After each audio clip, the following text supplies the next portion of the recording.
ఛత్రపతి శివాజీ మహారాజ్ కి ఛత్రపతి శివాజీ మహారాజ్ కి అందరికీ నమస్కారం. ఈ రోజున మంగళగిరి రోడ్ల మండలం కాజ గ్రామంలో ఛత్రపతి శివాజీ గారి యొక్క జయంతిని చేసుకోవడం ఎంతో సంతోషంగా ఉంది. మరి ఛత్రపతి శివాజీ గారి యొక్క తల్లిగారైన జీజాబాయి గారు తన చిన్నతనంలో వారి ఇంటి వద్దనున్న ఒక శివాలయాన్ని కూలగొడుతుంటే చూసి చాలా ఆవేదనకు చెంది వాళ్ళ తండ్రి గారితో చెప్తే వాళ్ళ తండ్రి గారు కూడా ఏమి చేయలేకపోయారు.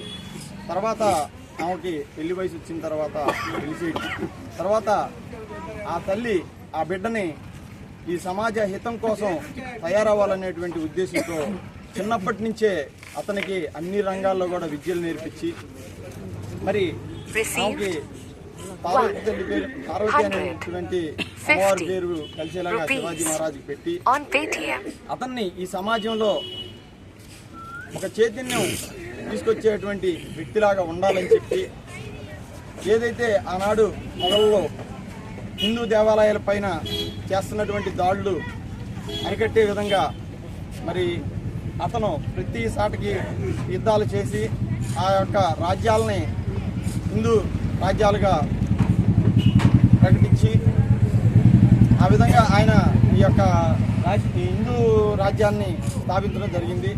ఆయన యొక్క చరిత్రని ప్రతి తల్లి కూడా తెలుసుకొని తన పిల్లల్ని కూడా ప్రతి ఒక్క పౌరుని కూడా ఛత్రపతి శివాజీ మహారాజ్ లాగా పెంచాలని చెప్పి చెప్తూ ఈ అవకాశం ఇచ్చిన మీ అందరికి కూడా ధన్యవాదాలు.